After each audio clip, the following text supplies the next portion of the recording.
Courage courage தான் எல்லாத்துக்குமே ஒரு பேஸ். கரேஜ் தான் எல்லாத்துக்குமே ஒரு பவர். அப்படிப்பட்ட அந்த பவர் எதிலிருந்து ஆரம்பிக்கிறது தெரியுமா? நம்மள அண்டர் எஸ்டிமேட் பண்ற நேரத்துல, நம்மள ஒரு ஏளனமா பார்க்கிற நேரத்துல, நம்ம யாருன்னு ப்ரூவ் பண்ணி காட்டணும்னு ஒண்ணு தோணும். நம்ம யாருன்னு காட்டணும்னு ஒரு உத்வேகம் ஒண்ணு வரும். அப்படி ப்ரூவ் பண்ற அந்த பாயிண்ட் எதுல இருந்து ஸ்டார்ட் ஆகுது தெரியுமா? எந்த விஷயத்துல நம்மள கிண்டலும் கேலியுமா பேசுறாங்களோ அதே விஷயத்தை வச்சு நம்ம அது ஒரு பாசிட்டிவா மாத்துறதுன்னு ஒண்ணு இருக்குல்ல, அதே விஷயத்தை வச்சு நம்ம அது ஒரு ஃபயரா மாத்துறதுன்னு ஒன்று இருக்குல்ல, அங்கிருந்து தான் அந்த பவரே ஸ்டார்ட் ஆகும். அப்படிப்பட்ட அந்த உண்மையான அந்த பவரை சொல்ற அந்த பாயிண்ட்ல இருந்து ஆரம்பிக்கலாமா? ஏ விஜய், வீட்டை விட்டு வெளியே வா. ஏ விஜய், பணியூர் விட்டு வெளியே வா அப்படின்னு சொல்றவங்களுக்கு என் வீடு எதுன்னு தெரியுமா? முதல்ல என் வீடு எங்க இருக்குனாவது தெரியுமா? என சீண்டி பார்க்கறதா நினைச்சு கிண்டலும் கேலியுமா பேசுறவங்களுக்கு நான் சொல்றேன், இந்த தமிழ்நாடு தமிழ்நாடுன்னு சொல்றாங்களே, அது மத்தவங்களுக்கு வேணா ஸ்டேட்டா இருக்கலாம். ஆனா என்ன பொறுத்த வரைக்கும் என் தாய் நாடான தமிழ்நாடு தான் என் வீடு.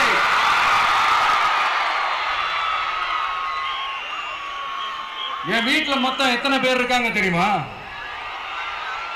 8 கோடி பேர் இருக்காங்க.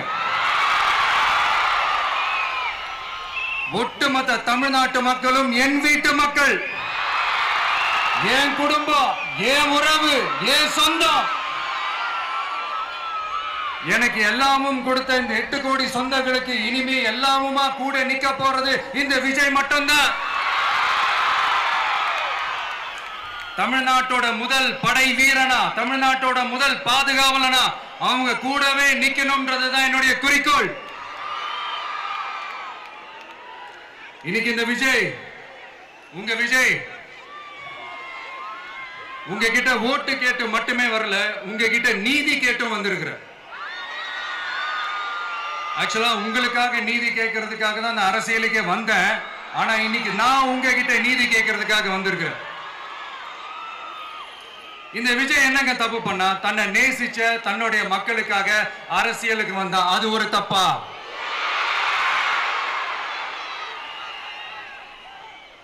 எல்லாத்தையும் ஒதுக்கி தள்ளிட்டு மக்களுக்காக மட்டுமே வந்த அது ஒரு தப்பா? இந்த மத்த கட்சிகளுக்கெல்லாம் மாநாடு நடத்துறதுக்கோ பொதுக்கூட்டம் நடத்துறதுக்கோ இல்ல ஹால் ஃபங்க்ஷன்ஸ் நடத்துறதுக்கோ பர்மிஷன் கொடுப்பாங்க, இடம் கொடுப்பாங்க. ஆனா நமக்கு மட்டும் இடம் கொடுக்க மாட்டாங்க, கொடுக்கவும் விட மாட்டாங்க. இது என்னங்க நியாயம்? நான் போய் மக்களை சந்திக்கிறதுக்கோ இல்ல மக்கள் வந்து என்ன சந்திக்கிறதுக்கோ ஒரு உரிய இடமோ இல்ல உரிய பாதுகாப்போ மத்த கட்சிகளுக்கு எல்லாம் கொடுப்பாங்க. ஆனா எனக்கு கொடுக்க மாட்டாங்க, கொடுக்கவும் விட மாட்டாங்க. இது என்னங்க நியாயம்? இந்த SOPs சொல்லுவாங்க, அதனுடைய ஃபுல் ஃபார்ம் வந்து ஸ்டாண்டர்ட் ஆபரேட்டிங் ப்ரொசீஜர்.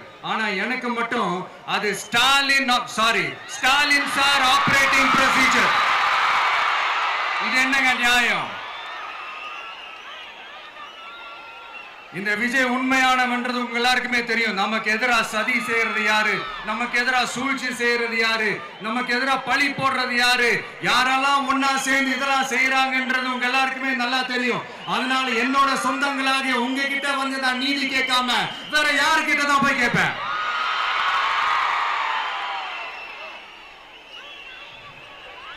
செல்ஃபே எடுக்காத ஒரு கூட்டணி கணக்கு, செல்ஃபே எடுக்காத ஒரு அறத பழைய அரித்மெட்டிக் கணக்கு, இதெல்லாம் வேலைக்கே ஆகாது. ஆணித்தரமா அடிச்சு சொல்றேன். அப்புறம் இந்த காசு கொடுத்து ஓட்டு வாங்கிடலாம்னு கனவு காண்றாங்கல்ல, அதுவும் இந்த விஜய் வந்ததுக்கு அப்புறம் நடக்கவே நடக்காது. வண்டி வண்டியா கொண்டாந்து குட்டுவாங்க. 1000, 2000, 3000, 4000, 5000. சாமி மேல சத்தியெல்லாம் வாங்குவாங்க. அப்படிதான் இத்தனை வருஷமா உங்களை ஏமாத்தி இருக்கிறாங்க. வாங்கிக்கங்க, சந்தோஷமா வாங்கிக்கங்க. எல்லாம் உங்க பணம் தான். வாங்கிக்கிட்டு அவங்க காதிலே விசில ஊதி அனுப்புங்க. எப்படி? அவங்க செவிலே விசில ஊதி அனுப்புங்க.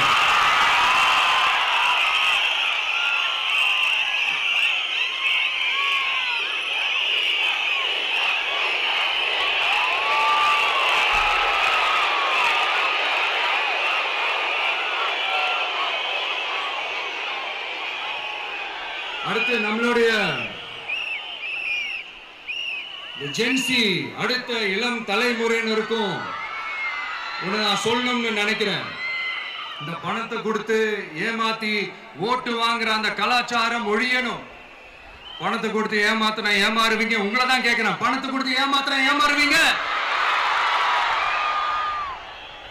எல்லாரும் கொஞ்சம் கை இப்படி வைங்களேன் எனக்காக. நான் சொல்றதை கொஞ்சம் ரிப்பீட் பண்ணுங்க. எங்க ஓட்டு எங்க உரிமை. எங்களை யாரும் விலைக்கு வாங்க முடியாது. எங்கள் ஓட்டு விசில் சின்னத்துக்கு தான். வேற யாரையும் நம்பி ஏமாற மாட்டோம். தேங்க்யூ. கேட்டுச்சா சார்? இனிமே நீங்க கொள்ளையடிச்சு வச்சிருக்கிற பணம் எல்லாம் வேஸ்டா போகுது. குப்பையில தான் தூக்கி போடணும். உங்களுடைய இந்த ஊழல் ஆட்சியும் மக்கள் குப்பையில தான் தூக்கி போட போறாங்க. அடுத்து ஒவ்வொரு வீட்டில் இருக்கிற என்னுடைய குட்டி நண்பா நண்பீஸுக்கும் நான் சொல்லணும்னு நினைக்கிறேன். வீட்டில் டிவியில உட்கார்ந்து இந்த பிரச்சார மீட்டிங்லாம் பார்த்துட்டு இருப்பீங்க. உங்களையும் உங்களுடைய ஃபியூச்சரையும் மைண்ட்ல வச்சுக்கிட்டு தான் நாம அரசியலுக்கே வந்திருக்கிறோம். அதனால எனக்காக நீங்க ஒண்ணு செய்யணும். தொடர்ந்து செஞ்சுக்கிட்டு தான் இருக்கிறீங்க. நான் நிறைய கியூட்டான வீடியோஸ்லாம் நான் பார்க்கிறேன். லைக் உங்க அம்மா அப்பா கிட்ட மைக்க நீட்டி யாருக்கு ஓட்டு போடுவீங்கன்னு கேட்டா பின்னாடி இருந்த அந்த பையன், அம்மா விஜய்னு சொல்லுமா, அப்பா விஜய்னு சொல்லுப்பா அப்படின்னு நிறைய அந்த கியூட்டான வீடியோஸ்லாம் பார்க்கிறேன். அதை தொடர்ந்து தயவு செஞ்சு அதை தொடர்ந்து கண்டினியூ பண்ணுங்க. உங்க வீட்டில் இருக்கிற உங்களுடைய அப்பா அம்மா தாத்தா பாட்டி பெரியப்பா பெரியப்பா சித்தி சித்தப்பா அத்தை மாமா ஓட்டு போடுற வயசுல இருக்கிற அண்ணன் அக்கா எல்லாரையும் விசில் சின்னத்துக்கு ஓட்டு போட சொல்லுங்க. விசில் சின்னத்துக்கு ஓட்டு போட வைங்க.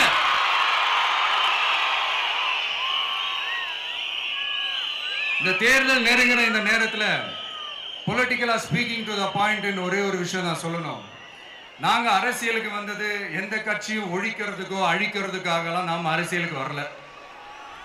யார் மேலேயும் தனிப்பட்ட ஒரு வன்மமோ இல்ல தனிப்பட்ட கோபமோ அப்படிலாம் யார் மேலேயும் கிடையாது. இந்த மற்றவங்க மாதிரி இந்த வெறுப்பு அரசியல் பண்றதுக்காகலாம் நாம அரசியலுக்கு வரல. அரசியல் ரீதியா நம்மளுடைய எதிரிகள் யாருன்னு டிக்ளேர் பண்ணிட்டு தேர்தலில் நின்று ஜெயிச்சு மக்களுக்காக எங்களுடைய நன்றி கடனை செலுத்துறதுக்காக தான் நாம அரசியலுக்கே வந்திருக்கோம். Just want to make this clear. அவங்கள கேள்வி கேட்கறதுக்கு முன்னாடி அவங்களோட இயலாமையை மறைக்கிறதுக்காக இந்த ஏ டீம் பி டீம் இதெல்லாம் கூட சேர்த்துக்கிட்டு ஒரே விஷயத்த சொல்லி அழுவுறாங்கல்ல. என்னன்னு சொல்லி அழுவுறாங்க? அனுபவம் இல்லாதவங்களால எப்படி ஆட்சி அதிகாரத்தை செய்ய முடியும் அப்படின்னு ஒரே விஷயத்த சொல்லி அழுவுறாங்கல்ல.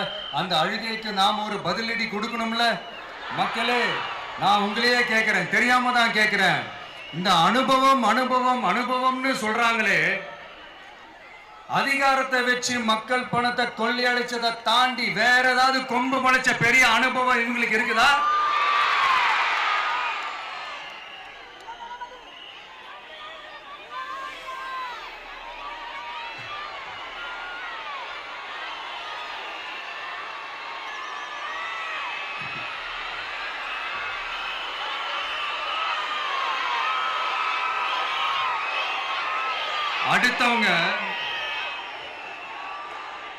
அடுத்தவங்க ஆரம்பிச்ச அரசியல் கட்சியில, அடுத்தவங்களுடைய அட்ரஸ்ல அரசியல்வாதிகளா இருந்துட்டு இருக்கிற இவங்க எல்லாருக்கும் ஒரு சவால். என்ன மாதிரி தனியா, என்ன மாதிரி சொந்தமா ஒரு கட்சி ஆரம்பிச்சு 1% அட்லீஸ்ட் 1% வாக்கு வாங்கி காட்டுற அந்த தில் இருக்குதா, திராணி இருக்குதா? 30 வருஷமா மக்கள் இயக்கமா இருந்து இன்னைக்கு மிகப்பெரிய ஒரு அரசியல் கட்சியா வளர்ந்து இந்த கூட்டணி கட்சிகள் மட்டுமே நம்பி இருக்கிற 75 வருஷ கட்சி, 50 வருஷ கட்சின்னு இன்னைக்கு ஆட்சி அதிகாரத்தில் இருந்துட்டு இருக்கிற இவங்க எல்லாரையும் மீறி இன்னைக்கு களத்துல தனியா நின்னு இந்த 2 வருஷத்துல முதன்மை சக்தியா வளர்ந்து 30% தாண்டி இன்னைக்கு மக்கள் ஆதரவை பெற்றிருக்கிற நமக்கு அனுபவம் இல்லையா? உங்களுடைய அனுபவம் என்னன்னு சொல்லட்டுமா? கட்சி ஆரம்பிச்ச அண்ணாவை மறந்தது, கட்சி ஆரம்பிச்ச எம்ஜிஆர் அவர்களை மறந்தது, கட்சியை வளர்த்த ஜெயலலிதா மேடம் அவங்களை மறந்தது. இவங்க எல்லாரும் சொன்ன விஷயங்கள், பேசின விஷயங்கள், எதையெல்லாம் ஃபாலோ பண்ணணும்னு சொன்ன விஷயங்கள் எல்லாத்தையும் மறந்தது. இவங்களுக்கு நமக்கு அனுபவம் இல்லையா? நமக்கு அனுபவம் இல்லதான். கொள்ளை அடிக்கிறதுல எங்களுக்கு அனுபவம் இல்லதான். அதெல்லாம் எங்களுக்கு சுட்டு போட்டாலும் வராது. இந்த கொள்கையை பேருக்கு மட்டும் வச்சுக்கிட்டு நேரடியா சரண்டர் ஆகிறது, மறைமுகமா சரண்டர் ஆகிறது, இந்த மாதிரி அனுபவம் நமக்கு இல்லதான். அதுவும் நமக்கு சுட்டு போட்டாலும் வராது. மக்களை நேசிக்கிற நல்ல குணம் இருந்தா போதும்யா. நல்ல சூப்பரான ஒரு நல்லாட்சி கொடுக்கலாம். நல்லாட்சி கொடுக்கிறதுக்கு மெத்த படிச்ச மேதாவிகளா இருக்கணும்லாம் ஒன்னும் அவசியம் இல்ல. காமராஜர் அவர்கள் மாதிரியோ, எம்ஜிஆர் அவர்கள் மாதிரியோ மக்கள் சக்தியின் துணையால, மக்கள் மேல அக்கறையா இருக்கக்கூடிய நல்ல அதிகாரிகளின் துணையால சூப்பரான ஒரு நல்லாட்சி என்னால கொடுக்க முடியும், செஞ்சு காட்டுறேன்.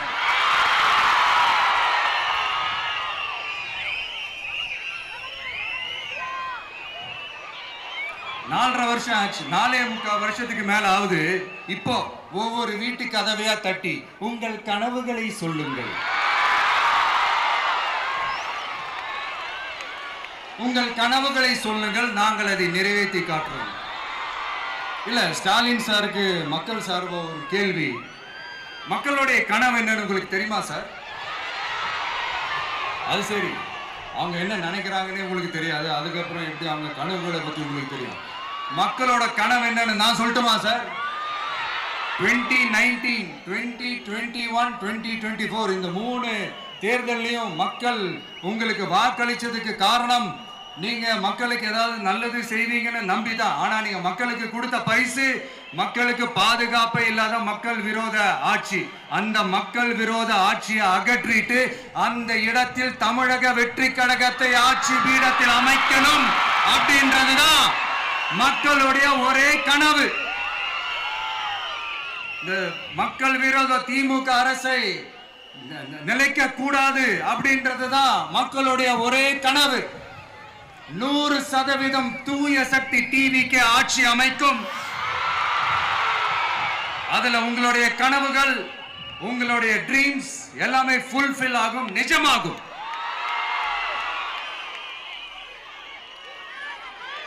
தமிழ்நாடு எப்பவுமே டெல்லிக்கு அவுட் ஆஃப் கண்ட்ரோல் அப்படின்ட்டு ஸ்டாலின் சார் அடிக்கடி சொல்லுவாங்க.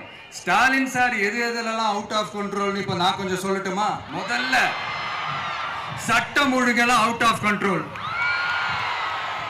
பெண்கள் பாதுகாப்புல அவுட் ஆஃப் கண்ட்ரோல், இளைஞர்கள் வேலை வாய்ப்புல அவுட் ஆஃப் கண்ட்ரோல், மொத்தத்தில் அவரோட ஆட்சியே ஒரு அவுட் ஆஃப் கண்ட்ரோல். இந்த வருஷம் பிகினிங்ல சட்டசபையில பேசும்போது சொல்றாங்க, மக்கள் எல்லாரும் ரொம்ப மகிழ்ச்சியா இருக்கிறாங்க, அதனால நானும் ரொம்ப மகிழ்ச்சியா இருக்கிறேன் அப்படின்னு. மக்கள் சந்தோஷமா இருக்கிறத பார்க்கறது கூட ஒரு சந்தோஷம் தான் சார், அது யாரும் இல்லைன்னு சொல்லல. அப்படி உண்மையிலேயே மக்கள் உண்மையிலேயே சந்தோஷமா இருக்கிறாங்க அப்படின்னா ஏன் சார் விவசாயிகள் போராட்டம் நடக்குது?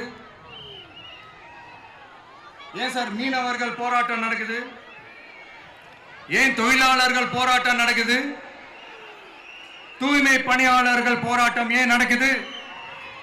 அங்கன்வாடி ஊழியர்கள் போராட்டம், செவிலியர்கள் போராட்டம், மருத்துவர்கள் போராட்டம், மாற்றுத்திறனாளிகள் போராட்டம், அரசு ஊழியர்கள் போராட்டம், ஆசிரியர்கள் போராட்டம், இடைநிலை ஆசிரியர்கள் போராட்டம், பகுதி நேர ஆசிரியர்கள் போராட்டம். இதெல்லாம் உங்க ஆட்சியில மக்கள் மகிழ்ச்சியா இருக்காங்கன்றதுக்காக நடக்கிற போராட்டமா சார்? எனக்கு தெரிஞ்சு மக்கள் சந்தோஷமா இருக்கிறாங்கன்னா பொங்கல் வச்சு கொண்டாடுவாங்கன்னு கேள்விப்பட்டிருக்கிறேன். உங்க ஆட்சியில தான் போராட்டம் நடத்தி அவங்களுடைய மகிழ்ச்சியை வெளிப்படுத்துறாங்கன்னு நினைக்கிறேன். இன்னும் தீரவே தீராத பிரச்சனைகள்னா இருக்கிற இடம் பிரச்சனை, பார்க்கிற வேலை பிரச்சனை, பண்ற தொழில் பிரச்சனை, விலைவாசி பிரச்சனை, தண்ணி பிரச்சனை, பஸ் வசதி இல்லைன்ற பிரச்சனை, ரோடு சரி இல்லைன்ற பிரச்சனை, ஆஸ்பத்திரி சரியா இல்லைன்ற பிரச்சனை. இப்படி எல்லாம் ஒரு அடிப்படை விஷயங்களே பிரச்சனையா இருந்தா அப்போ ஆளுங்கட்சின்னு ஒண்ணு எதுக்குதான் இருக்கிறாங்க அப்படின்னு தானே மனசுல தோணும் மக்களுக்கு. ஆட்சிக்கு வர்றதுக்கு முன்னாடி தான் பொய் பொய்யா அடிச்சு விட்டீங்க. இப்ப ஆட்சியை விட்டு போகும்போது கூட பொய் பொய்யா பேசுறீங்களே சார், என்ன சார் இது? மாத்தி மாத்தி பேசுறதுல நீங்க வேற லெவல் தான் சார். ஆட்சிக்கு வந்த அடுத்த வருஷமே 2022ல 70% வாக்குறுதிகளை நிறைவேற்றிட்டோம்னு சொன்னாங்க. அப்புறம் போன வருஷம் 90% வாக்குறுதிகளை நிறைவேற்றிட்டோம்னு சொன்னாங்க. அப்புறம் இந்த வருஷம் 505 வாக்குறுதிகளை 404 வாக்குறுதிகளை நிறைவேற்றிட்டோம். கிட்டத்தட்ட ஒரு 80% வாக்குறுதிகளை நிறைவேற்றிட்டோம்னு சொன்னாங்க. முதல்ல 70, அப்புறம் 90, அப்புறம் 80. இன்னும் தேர்தல் நெருங்க அது 60, 50, 40, 30, 20ல போய் நிற்கும்னு நினைக்கிறேன். அதையும் அவரே அறிவிப்பாரோ என்னமோ எனக்கு தெரியல. முதல்வர் ஸ்டைல்லையே சொல்லணும்னா, பொய்யிலேயே பிறந்து பொய்யிலேயே வளர்ந்த புலவர் பெருமானே, கொஞ்சம் அதை திருத்தி சொல்றேன், புலுகர் பெருமானே. அது இன்னும் பொருத்தமா இருக்கும். அவருடைய அண்ட புழுகு, ஆகாச புழுகு என்ன தெரியுமா?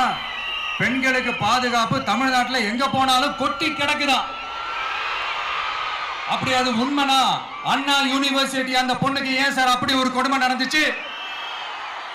கோவை கல்லூரி பெண்ணுக்கு ஏன் சார் அப்படி ஒரு கொடுமை நடந்துச்சு? பெண் குழந்தைகள் பாதிக்கப்படுறதா கிட்டத்தட்ட 1000க்கும் மேலான போக்சோ கேசுகள் ஏன் சார் பதிவானுச்சு? போதைப் பொருள் கலாச்சாரம் கண்ட்ரோலே இல்லாம அது பாட்டுக்கு தாறுமாற எங்கேயோ போய்கிட்டு இருக்கு. வயலன்ஸ் எல்லாம் தலைவிரிச்சு ஆடுது. அதுக்கு ஒரு ரீசெண்ட் எக்ஸாம்பிள், அந்த ரயில்வே ஸ்டேஷன்ல அந்த சிறுவர்கள் எல்லாரும் சேர்ந்து செஞ்ச அந்த சம்பவம். சட்டம் ஒழுங்கு சரியா இருந்தா ஏன் சார் இப்படி எல்லாம் நடக்குது? சட்டம் ஒழுங்கு சரியா இருக்கணும்னா முதல்ல தமிழ்நாட்டுக்கு ஒரு டிஜிபி வேணும் சார். எங்க சார் போனார் அவரு? எங்க அவரு?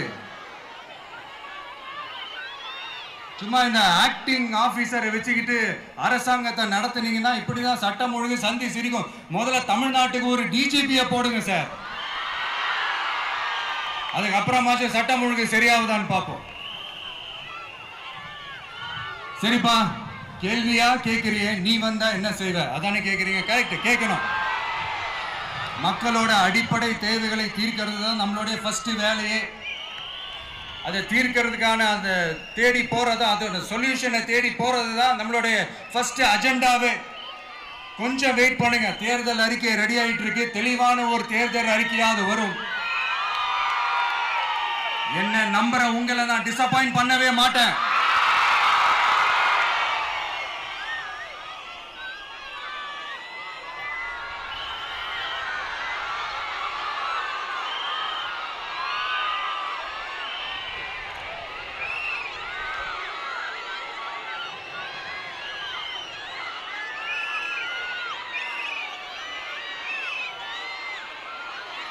இந்த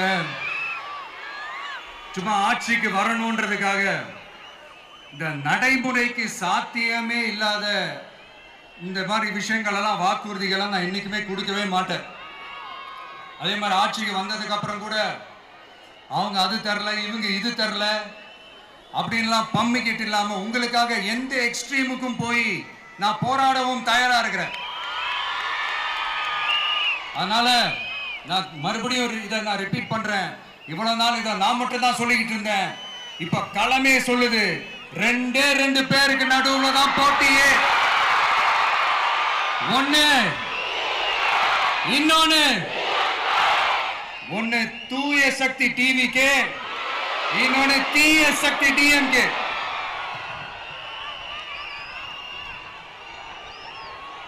இப்ப நம்ம இந்த எலெக்ஷன் விஷயத்துக்கு வருவோம்.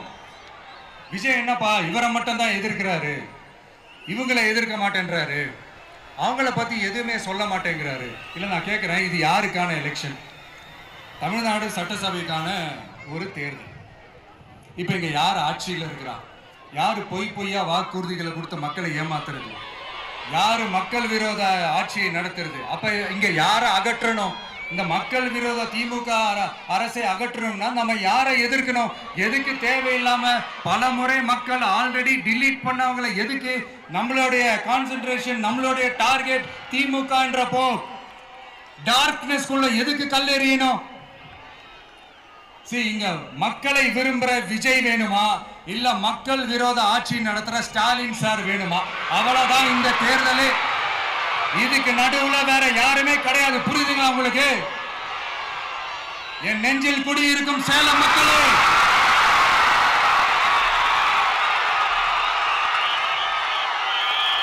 One last simple question. Vijay நம்புறீங்களா, ஸ்டாலின் சார நம்புறீங்களா? அவ்வளவுதான், முடிஞ்சு போச்சு. கதம் கதம். போர் முழக்கம் உங்களை ஒரு நிமிஷம் கூட தூங்க விடாது. இந்த போன லாஸ்ட் வீக் இந்த டிஎன்பிஎஸ்சி இந்த எக்ஸாம்ஸ், இந்த குரூப் 2 எக்ஸாம்ஸ் அதை அனௌன்ஸ் பண்ணிட்டு உடனே அதை கேன்சல் பண்ணிட்டாங்க. இது உலகத்துக்கு எல்லாருக்கும் தெரியும். கேன்சல் பண்ணிட்டு ரொம்ப சிம்பிளா டெக்னாலஜி இதோ சம் ஃபால்ட், டெக்னிக்கல் ஃபால்ட் அப்படின்னு சொல்லி அதை கடந்து போயிட்டாங்க. இத்தனை வருஷமா ராத்திரி பகலமா கஷ்டப்பட்டு படிச்சு எப்படியாவது நமக்கு அந்த வேலை கிடைக்காதான்னு அந்த எக்ஸாம்ஸை ஃபேஸ் பண்ண வந்த நம்மளுடைய தம்பி தங்கைகள் எவ்வளவு ஒரு மன உளைச்சலுக்கு ஆளாயிருப்பாங்க. அதை யாராவது யோசிச்சு பார்த்தீங்களா? ஒரு எக்ஸாம்ஸை ஒழுங்கா நடத்த தெரியல, இதுல உலக நாடுகளோட போட்டி போடுறாங்களாம். நம்மளுடைய தம்பி தங்கைகள் நம்ம அம்மா அப்பா கிட்ட சொல்லுங்க, யாரும் தைரியம், எல்லாரும் தைரியமா இருங்க. வரப்போறது உங்க ஆட்சி, நம்ம ஆட்சி.